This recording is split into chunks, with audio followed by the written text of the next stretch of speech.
Hi everybody, I'm Brad with Big Family Homestead. In today's video, we're going to chat a little bit about the difference between you and me and Peter and Judas.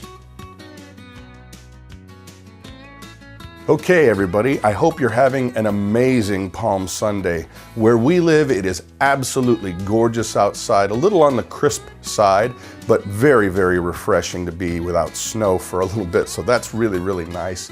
Warning, here it is. Today's video is an opinion piece. It is my opinion. We're going to be talking about stuff like faith and opinions. So if you don't like that kind of thing, I'm giving you your 5-second warning before we get going so you can click away, because I don't want to be the kind of guy that's trying to force anything down anybody's throat.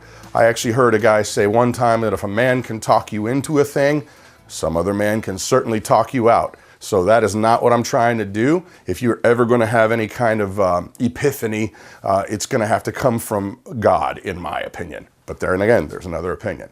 So here we go. Basically today, I'm calling this talk the Judas Predicament.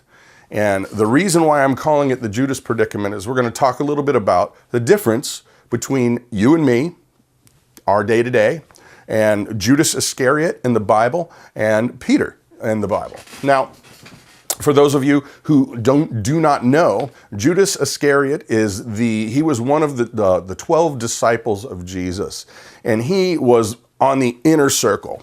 He basically has the rap of being one of the worst humans in history, as he is well known for his accreditation of betraying Jesus to be crucified. So he's pretty much known as a nasty-wasty skunk.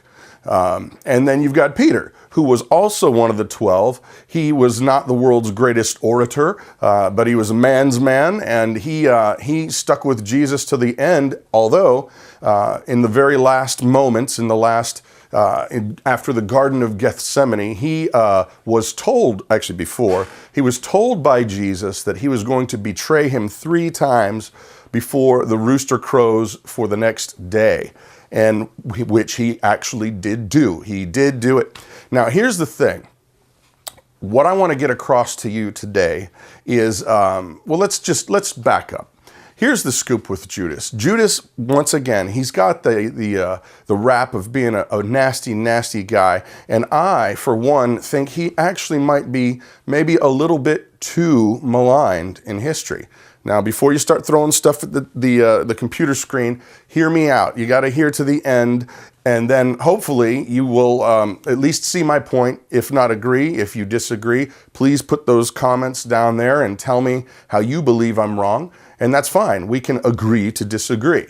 So here's the scoop. I do not think that Judas is as bad as we give him the rap for, and here's why. Basically, Judas is well known as the betrayer of Jesus. Well, he was in cahoots with the chief Pharisees and the makers of the law, the old ways, the old ways, the law. He was basically trying to get, he was paid a ransom, 30 pieces of silver, in exchange for betraying Jesus. Well, here's the thing. This is where I go, all right. Now, what were you thinking, doofus? First of all, but here's the scoop.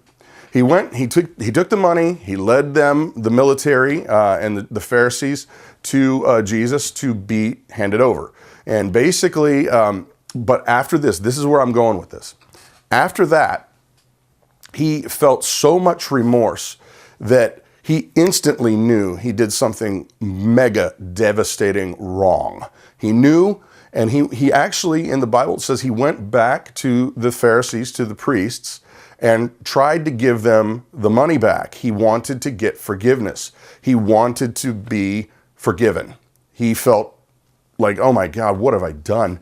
And they did not accept the money back. They just said, you deal with it, sucker. You did it. Hey, blood's on your hands. And the story goes on that Judas eventually ended up hanging himself. And so that, just keep that in mind. Now we're going to go over to Peter. Now, here's the thing. I feel like Peter actually didn't get a bad enough rap when you consider this. Yes, he's a patriarch of the faith, and yes, he did a lot of great stuff, but wait till the end, and you'll hear my point. But see, now Peter was told by Jesus in advance, mind you, you will betray me 3 times before the rooster crows, right? Do you think that he maybe would have clued in after the first denial? Like, uh-oh, that was once. It didn't seem to faze him. And then he was called out again, and he denied him again, and then the 3rd time. And it was absolutely exactly as Jesus had predicted. Now, where am I going with this? Okay, what is really the difference between you and me and Peter and Judas, and what does it even matter? Well, here's the thing. You see, I think that the real core of this story is this, that Judas was just like Peter in that he sinned. They both sinned. They both did something wrong. They both needed forgiveness. This is the issue.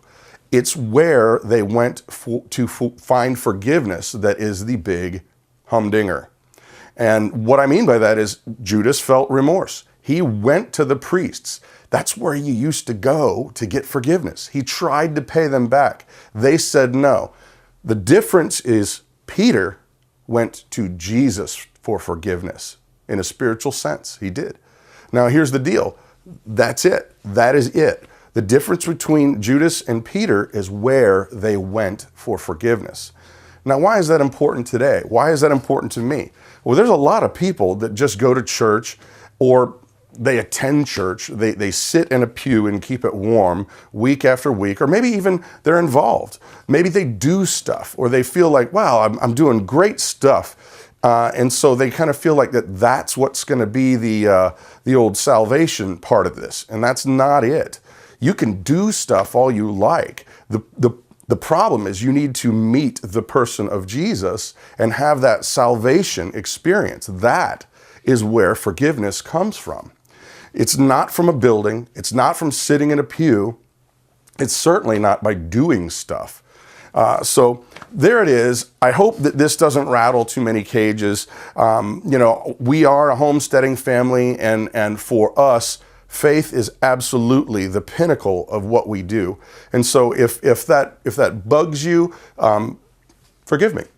However, I can't deny who I am, and would not even want to, even if I could. That God has given me this desire to communicate this with you, and so hopefully it will be a blessing to you. So anyway, I'm Brad with Big Family Homestead. Thank you so much for listening, and you have yourself an amazing day.